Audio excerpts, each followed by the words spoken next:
ಮುಂಚೆನೆ ಈ ವಿಚಾರ ಸಂಕಿರಣವನ್ನ ಉದ್ಘಾಟಿಸ್ತಾರೆ ರೈ ಅವರು ತುಂಬಾ ಅರ್ಥಪೂರ್ಣವಾದಂತಹ ಮಾತುಗಳನ್ನ ಹೇಳಿದರು. ಅದೇನು ಅಂತ ಹೇಳಿದ್ರೆ, ದಲಿತ ಸಾಹಿತ್ಯ ಪರಿಷತ್ತು ಅಂತನ್ನುವಂತಹ ಒಂದು ವೇದಿಕೆಯ ಕೆಳಗೆ ಮಾಲಗತ್ತಿ ಅವರಂತಹ ಒಬ್ಬ ದಲಿತ ಜನಾಂಗದಿಂದ ಬಂದಂತಹ ಲೇಖಕನ ಸಾಹಿತ್ಯವನ್ನ ಸಂಶೋಧನೆಯನ್ನ ನಾವು ಚರ್ಚಿಸುವುದರ ಮೂಲಕ ಇಡೀಯಾಗಿ ದಲಿತ ಲೇಖಕರ ಸಮಸ್ಯೆಗಳನ್ನ, ದಲಿತ ಲೇಖಕರ ಸಾಹಿತ್ಯಗಳನ್ನ ಕುರಿತು ಅವಲೋಕನ ಮಾಡಲಿಕ್ಕೆ ಅಗತ್ಯವಾದಂತಹ ಆಲೋಚನೆಗಳನ್ನ ರೂಪಿಸಿಕೊಳ್ಳುವುದು ಅಂತನ್ನುವಂಥದ್ದು. ನನಗೆ ದಲಿತ ಸಾಹಿತ್ಯ ಪರಿಷತ್ತಿನಂತಹ ಒಂದು ವೇದಿಕೆಯ ಅಗತ್ಯ ಯಾಕೆ ಅನ್ನುವಂತಹ ಪ್ರಶ್ನೆಯನ್ನ ಹಾಕೊಳ್ಳುವಾಗಲೂ ಕೂಡ ಅದರ ಹಿನ್ನೆಲೆಗೆ ಮತ್ತು ಮುಂದೆ ಕೆಲವು ಸೂಚನೆ, ಕೆಲವು ಪ್ರಶ್ನೆಗಳಿರುವಂತದ್ದನ್ನ ನಾವು ಕಾಣಬಹುದು.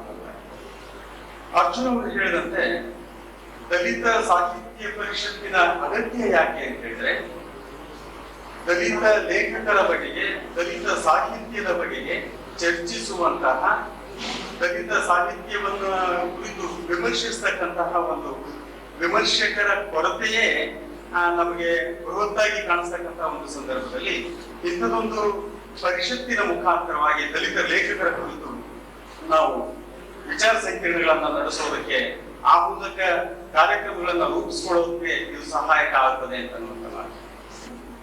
ಅಂದ್ರೆ ದಲಿತ ಸಾಹಿತ್ಯವನ್ನ ಕುರಿತಾದಂತಹ ಚರ್ಚೆಯನ್ನ ನಾವು ಮಾಡುವಂತಹ ಗುರಿಗಳನ್ನ ಇರಿಸಿಕೊಂಡಂತಹ ದಲಿತ ಸಾಹಿತ್ಯ ಪರಿಷತ್ತನ್ನ ಕಟ್ಟಿಕೊಳ್ಳೋದ್ರಿಂದ ನಮ್ಗೆ ಉಂಟಾಗ್ತಕ್ಕಂಥ ಪ್ರಯೋಜನ ಏನು ಅಂತ ಹೇಳಿದ್ರೆ, ನಾವು ಕಡೆಗಣಿಸಲ್ಪಟ್ಟಂತಹ ಸಾಹಿತ್ಯವನ್ನ, ಕಡೆಗಣಿಸಲ್ಪಟ್ಟಂತಹ ಲೇಖಕರನ್ನ ಒಂದು ವೇದಿಕೆಯಲ್ಲಿ ಚರ್ಚಿಸೋದಕ್ಕೆ ಅನುಕೂಲ ಆಗ್ತದೆ.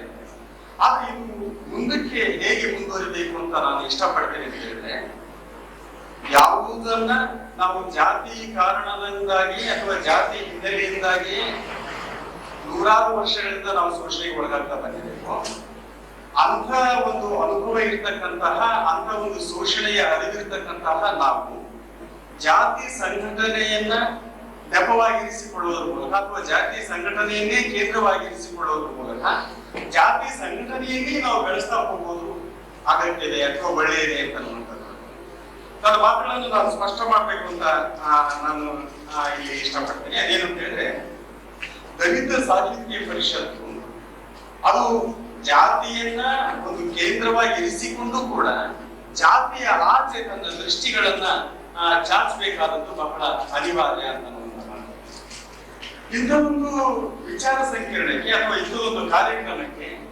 ದಲಿತೇತರರಾದಂತಹ ಜನಗಳನ್ನು ಕೂಡ ನಾವು ತೊಡಗಿಸಿಕೊಳ್ಳೋದಕ್ಕೆ ಸಾಧ್ಯವಾಗುವಂತಹ ನೆಲೆಯಲ್ಲಿ ಈ ಸಂಘಟನೆಯನ್ನು ಕಟ್ಟಿಕೊಳ್ಳೋದಾದ್ರೆ ನಿಜಕ್ಕೂ ದಲಿತರು ಬದುಕನ್ನ ಸುಧಾರಿಸಿಕೊಳ್ಳೋದಕ್ಕೆ, ದಲಿತರು ಎತ್ತರಕ್ಕೆ ಬೆಳೆಯೋದಕ್ಕೂ ಕೂಡ ಅದು ಒಂದು ರೀತಿಯಾದಂತಹ ವೇದಿಕೆಯಾಗಿ ಪರಿಣಮಿಸ್ತದೆ ಅಂತ.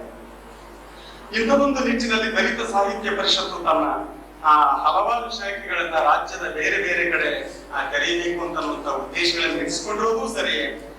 ಆ ಸಂಘಟನೆಗಳನ್ನ, ಆ ವೇದಿಕೆಗಳನ್ನ ಜಾತ್ಯತೀತವಾಗಿ ಬೆಳೆಸಬೇಕಾದಂತದ್ದು ಬಹಳ ಅಗತ್ಯವಾದಂತಹ ಒಂದು ಪರಿಕ್ರಮ ಅನ್ನುವಂತ ಮಾತನ್ನ ನಾನು ಇಲ್ಲಿ ಹೇಳಲಿಕ್ಕೆ ಇಷ್ಟಪಡ್ತೀನಿ. ಆಶ್ಚರ್ಯ ಆಗ್ತದೆ ಕೆಲವರಿಗೆ. ಅದೇನು ಅಂತ ಹೇಳಿದ್ರೆ, ಸಮಾಜದ ಬಹುಪಾಲು ಸಮುದಾಯಗಳು ಒಂದು ರೀತಿಯಲ್ಲಿ ಜಾತಿಯನ್ನೇ ಮುಖ್ಯ ಆಸರೆಯನ್ನಾಗಿ ಹಿಡಿದುಕೊಂಡು ತಮ್ಮ ಕಾರ್ಯಚಟುವಟಿಕೆಗಳನ್ನ ರೂಪಿಸಿಕೊಳ್ಳುತ್ತಿರುವಂತಹ ಈ ಸಂದರ್ಭದಲ್ಲಿ ದಲಿತರು ಜಾತಿಯನ್ನ ಹೊರಗಿಟ್ಟು ಒಂದು ಸಿದ್ಧಾಂತದ ನೆಲೆಯಲ್ಲಿ, ಭಾವನೆಗಳ ನೆಲೆಯಲ್ಲಿ ನಮ್ಮ ಸಂಘಟನೆಗಳನ್ನ ರೂಪಿಸಿಕೊಳ್ಬೇಕು ಅಂತನ್ನುವಂತಹ ಆಲೋಚನೆಗಳನ್ನ ಮುಂದಕ್ಕಿಟ್ಟುಕೊಳ್ಳುವಂಥದ್ದು ಬಹಳ ಅಗತ್ಯದ್ದು ಮತ್ತು ಬಹಳ ಒಳ್ಳೆಯದು ಅಂತನ್ನುವಂತ ಮಾತು. ದಲಿತ ಸಾಹಿತ್ಯ ಪರಿಷತ್ತು ಇಂಥದೊಂದು ವಿಶಾಲವಾದಂತಹ ದೃಷ್ಟಿಕೋನದ ನೆಲೆಯಲ್ಲಿ ತನ್ನ ಸಂಘಟನೆಯನ್ನ ಮತ್ತು ತನ್ನ ಶಾಖೆಗಳನ್ನ ರೂಪಿಸಿಕೊಳ್ಬೇಕು ಅನ್ನುವಂತ ಮಾತುಗಳನ್ನ ಹೇಳ್ತಾ, ಇವತ್ತು ಈ ದಲಿತ ಸಾಹಿತ್ಯ ಪರಿಷತ್ತಿನ 2ನೇ ವರ್ಷಕ್ಕೆ ಅಡಿಗಿಡತಕ್ಕಂತಹ ಈ ಸಂದರ್ಭದಲ್ಲಿ ಮಾಲಗತ್ತಿಯವರ ಸಮಗ್ರ ಕೃತಿಗಳನ್ನು ಕುರಿತು ನಡೆಸಿದಂತ ಈ ವಿಚಾರ ಸಂಕಿರಣದ ಫಲಶ್ರುತಿ ಮತ್ತು ಮುಂದೆ ನಾವು ಇರಿಸಬೇಕಾದಂತಹ ಹೆಜ್ಜೆಗಳಿಗೆ ಸಂಬಂಧಿಸಿದಂತೆ ಕೂಡ 2 ಮಾತುಗಳನ್ನ ಕೇಳಲಿಕ್ಕೆ ನಾನು ಇಲ್ಲಿ ಇಷ್ಟಪಡ್ತೀನಿ. ಅನೇಕರಿಗೆ ಇದು ಆಶ್ಚರ್ಯ ಹುಟ್ಟಿಸಬಹುದು. ಅದೇನು ಅಂತ ಹೇಳಿದ್ರೆ, ಮಾಲಗತ್ತಿಯವರಂತಹ ಕಿರಿಯ ವಯಸ್ಸಿನ ಲೇಖಕನನ್ನ ಆತನ ಸಮಗ್ರ ಕೃತಿಗಳನ್ನ ಲಕ್ಷ್ಯವಾಗಿರಿಸಿಕೊಂಡು ಒಂದು ವಿಚಾರ ಸಂಕಿರಣ ನಡೆಸುವಷ್ಟು ಪಕ್ವ ಸಾಹಿತ್ಯ ಅವದಾಗಿದೆಯೇ ಅಂತನ್ನುವಂತ ಮಾತು. ಮುಂಜಾನೆ ಡಾಕ್ಟರ್ ಡಿ.ಕೆ. ರಾಜೇಂದ್ರ ಅವರು ಒಂದು ಮಾತನ್ನು ಹೇಳಿದರು. ಇಂಥ ಕಿರಿಯ ವಯಸ್ಸಿನ ಲೇಖಕರ ಸಾಹಿತ್ಯವನ್ನ ಮತ್ತು ಅವರ ಸಂಶೋಧನೆಯನ್ನ ಕುರಿತು ನಡೆಸತಕ್ಕಂಥ ಚರ್ಚೆ ಒಂದು ದೃಷ್ಟಿಯಲ್ಲಿ ಲೇಖಕ ತಾನು ಇದುವರೆಗೆ ಮಾಡಿದಂತಹ ಸಾಹಿತ್ಯ ಕೃಷಿ ಮತ್ತು ಸಂಶೋಧನೆಯ ಕುರಿತು ತಾನು ಮಾಡಿರ್ತಕ್ಕಂಥ ತಪ್ಪುಗಳನ್ನ ಅಥವಾ ತಾನು ಸರಿಯಾಗಿ ಕೆಲಸ ಮಾಡಲಿಕ್ಕೆ ಸಾಧ್ಯವಾಗಲಾದಂತಹ ಸಂದರ್ಭವನ್ನ ಆತ ಇಟ್ಕೊಳ್ಳೋದಕ್ಕೆ ಸಾಧ್ಯವಾಗ್ತದೆ ಮತ್ತು ಲೇಖಕ ತನ್ನ ಮಿತಿಗಳನ್ನ ಮೀರಿ ಇನ್ನಷ್ಟು ಬೆಳೆಯುವುದಕ್ಕೆ ಅದು ಅವಕಾಶವಾಗ್ತದೆ ಅಂತ ಅದು ಅಸ್ಪೃಶ್ಯ ಎನ್ನಬಹುದಾದಂತಹ ಸಮುದಾಯದಿಂದ ಜನಾಂಗದಿಂದ ಬಂದಂತಹ ಲೇಖಕ ತನ್ನ ಜನಾಂಗದ ಕುರಿತು ಹೊಂದಿರತಕ್ಕಂತಹ ಅಭಿಮಾನ ಎಂಥದ್ದು ಅಥವಾ ತನ್ನ ಜನಾಂಗದ ಕುರಿತು ಹೊಂದಿರತಕ್ಕಂತಹ ಪ್ರೀತಿ ಎಂಥದ್ದು ಮತ್ತು ಆ ಜನಾಂಗದ ಬಗೆಗೆ ಆ ಲೇಖಕನ ಕನಸುಗಳೇನು ಅನ್ನುವಂಥದ್ದನ್ನ ನಾವು ಅರ್ಥ ಮಾಡಿಕೊಳ್ಳೋದಕ್ಕೆ ಬಹುಶಃ ಆಯಾ ಲೇಖಕನ ಮಾತುಗಳಿಗಿಂತಲೂ ಆಯಾ ಲೇಖಕನ ಕೃತಿ ಪ್ರಪಂಚಕ್ಕೆ ನಾವು ಪ್ರವೇಶ ಮಾಡಬೇಕು ಅನ್ನುವಂಥ ಮಾತು ಬಹಳ ನಿಜವಾದಂಥದ್ದು. ನಾವು ಬೇರೆ ಬೇರೆ ಟಿಪ್ಪಣಿಗಳನ್ನ ಮಾಡ್ಕೊಂಡಿದ್ರು ಕೂಡ ಆ ಟಿಪ್ಪಣಿಗಳನ್ನ ನಾನು ಇಲ್ಲಿ ಎಲ್ಲವನ್ನೂ ವಿವರವಾಗಿ ಚರ್ಚಿಸೋದಕ್ಕೆ ಹೋಗೋದಿಲ್ಲ. ಅವರು ಮೂಕನಿಗೆ ಬಾಯಿ ಬಂದಾಗ ಕೃತಿಯಲ್ಲಿ ಒಂದು ಕಡೆ ಅವರು ತನ್ನ ಜನಾಂಗಕ್ಕೆ ಏನ್ ಬೇಕು ಅನ್ನುವಂಥದ್ರ ಕುರಿತು ಹೇಳಿರ್ತಕ್ಕಂಥ ಮಾತು ನನಗೆ ಬಹಳ ಮನಸ್ಸೆಳಿತು. ನಾವು ಕೇಳಿಕೊಳ್ತಾರೆ, ಕನ್ನಡವನಿಗೆ ಕಾಯ್ಕೂಲ ನಾನೆತ್ತಿ ಕಾಲಿಡದ ಕೇಳೇನ, ಕನ್ನಡಪ್ಪನಿಗೆ ಕಾಯ್ಕೂಲ ನಾನೆತ್ತಿ ಕಾಲಿಡದ ಕೇಳೇನ, ನನ್ನ ಬಳಗಕ್ಕ ಬಾಗಿ ನಡೆಯುವುದ ಬಿಡಿಸವ್ವ.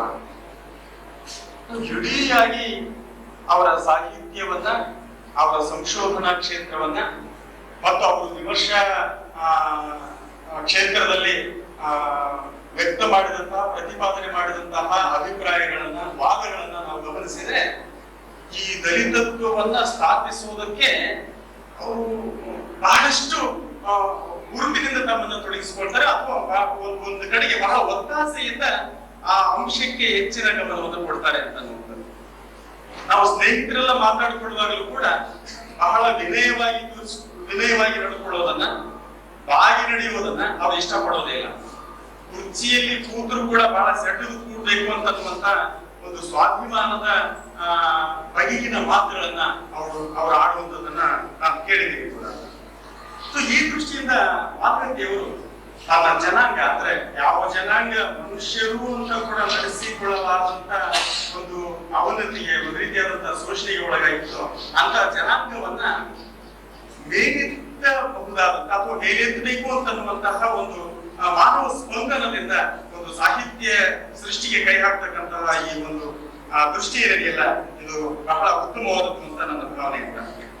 ಅವ್ರ ಮನುಷ್ಯ ಸಂಬಂಧಗಳು ಹೇಗೆ ಉತ್ತಮಗೊಳ್ಳಬೇಕು ಅಂತ ಅನ್ನುವಂಥದ್ದು ಅಥವಾ ಮನುಷ್ಯ ಸಂಬಂಧಗಳು ಹೇಗೆ ಪರಸ್ಪರ ಹೃದಯ ಬಿಚ್ಚಿ ಮಾತಾಡಬೇಕು ಅಂತ ಅನ್ನುವಂಥದ್ರ ಕುರಿತು ಕೂಡ ಕೆಲವು ಸಾಲುಗಳನ್ನ ಇಲ್ಲಿ ಹೇಳ್ತಾರೆ. ಎದೆಯಾದ ಮಾತು ಎದೆಯಾಗಿಟ್ಟು ಮುಳ್ಳ ಬೇಲಿ ಹಂಗ ಒಣಗೋದು ಬೇಡ, ಕಾಸಿ ಬಡದ ಹಲಗಿ ಹಂಗ ಎದೆಯ ಬಿಚ್ಚಿ ಹಾಡೋದು ಭಾಗ. ಯಾಕೆ ಒಬ್ಬ ದಲಿತ ಲೇಖಕನ ಅನುಭವ ಮತ್ತು ಆ ಅನುಭವಕ್ಕೆ ರೂಪಕವಾಗಿ ಕಟ್ಟಿಕೊಡುವಂತಹ ಭಾಷೆ ವಿಶಿಷ್ಟವಾಗಿರ್ತದೆ ಅನ್ನುವಂಥದ್ದಕ್ಕೆ ಮಾಗತಿಯವರ ಕಾವ್ಯವನ್ನ ಮತ್ತು ಕಾದಂಬರಿಯನ್ನ ಗಮನಿಸಿದ್ರೆ ಅದು ಮನಸ್ಸಿಗೆ ಬಳಿತದೆ ಅಂತ. ಈ ಹಲಗೆ ಅದು ಒಂದು ರೀತಿಯಾಗಿ ಶ್ರುತಿಗೆ ಕಾಸಿ ಬೆಳೆದಂತಹ ಹಲಗೆ ನುಡಿಸ್ತಕ್ಕಂತ ಒಂದು ನಾದ ಇರ್ತದಲ್ಲ, ಅದು ಬಹಳ ವಿಶಿಷ್ಟವಾಗಿರ್ತದೆ ಅಂತ. ಅದು ಉಳಿದ ವಾದ್ಯಗಳ ಜೊತೆಯಲ್ಲಿ ಹಲಗೆಯನ್ನ ಹೋಲಿಸಲಾರದಷ್ಟು ವಿಶಿಷ್ಟತೆ ಆ ಹಲಗೆಗೆ ಇರುವಂತದ್ದನ್ನು ಕೂಡ ನಾವು ಗಮನಿಸ್ತೇವೆ. ಸೊ ಹಾಗಾಗಿ ಈ ಮನುಷ್ಯರ ನಡುವಿನ ಸಂಬಂಧಗಳು ಬಹಳ ಕಾಸಿ ಬೆಳೆದ ಹಲಗೆಗೆ ಬಹಳ ಸ್ಪಷ್ಟಗೊಳ್ಳಬೇಕು ಅಂತನ್ನುವಂತ ಮಾತನ್ನ ಅವರಲ್ಲಿ ಹೇಳುವಾಗಲೂ ಕೂಡ ಮನುಷ್ಯ ಸಂಬಂಧಗಳು ಉತ್ತಮಗೊಳ್ಳಬೇಕು ಅನ್ನುವಂಥದ್ದನ್ನೇ ಹೇಳ್ತಾರೆ ಅಂತ ಅನ್ಸುತ್ತೆ ಅಂತ. ಈ ಶೋಷಣೆಗೆ ಸಂಬಂಧಿಸಿದಂತೆ ಕೂಡ ನಮಗೆ ಆಶ್ಚರ್ಯ, 1981ರಲ್ಲಿ ಇದರ ಮೊದಲ ಮುದ್ರಣ ಪ್ರಕಟಣೆ ಬಂದಿದೆ ಅಂತ ಇಟ್ಕೊಂಡ್ರೆ ಸರಿಸುಮಾರು ಸಿದ್ಧಲಿಂಗಯ್ಯ ಮತ್ತು ಸಿದ್ಧಲಿಂಗಯ್ಯನವರ ಜೊತೆಯಲ್ಲಿ ಉಳಿದ ದಲಿತ ಲೇಖಕರು ಕೂಡ ಬಹಳ ಖುಷಿಯಿಂದ ಬರೀತಕ್ಕಂತ ಸಂದರ್ಭ ಆಗುತ್ತ. ಸೊ ಅಂತದೊಂದು ಸಂದರ್ಭದಲ್ಲಿ ಇಂಥದೊಂದು ಮಹತ್ವದ ಕೃತಿ ಬಂದಾದ್ರೂ ಕೂಡ ವಿಮರ್ಶೆ ಲೋಕ ಉದಾಹರಣೆಗೆ ನಾವು ಮೇಲಿಂದ ಮೇಲೆ ಸಿದ್ಧಲಿಂಗಯ್ಯ ದ್ಯಾಮನೂರಂತಹ ಲೇಖಕರನ್ನ ಗುರುತಿಸಿ ಹೇಳುವಂತಹ ಒಂದು ಧೋರಣೆಯನ್ನ ಅನುಸರಿಸಿದ್ದೇವೆಯೇ ಹೊರತು ಹೀಗೆ ಆ ಕಾಲದಲ್ಲಿ ಬೇರೆ ಬೇರೆ ಲೇಖಕರು ಕೆಲಸ ಮಾಡತಕ್ಕಂತ ಸಂದರ್ಭವನ್ನ ಕೃತಿಗಳನ್ನು ಕೂಡ ನಾವು ಲಕ್ಷ್ಯಕ್ಕೆ ತಗೊಳ್ಳಿಲ್ವೇನು ಅಂತ ಮಾತು ಇದೆ ಅಂತ. ಸೋಷಿಯಲಿಗೆ ಸಂಬಂಧಿಸಿದ ಒಂದು ಪದ್ಯದಲ್ಲಿ ಕುತ್ತು ಅನ್ನುವಂತ ಒಂದು ಪದ್ಯದಲ್ಲಿ ಅವರು ಹೀಗೆ ಹೇಳ್ತಾರೆ: ಹಲಗಿ ಬಡಿಯಾಕ ಗುಡಿ ತೋಡಾಕ ಒಳಗ ಕರೀತಾರೆ.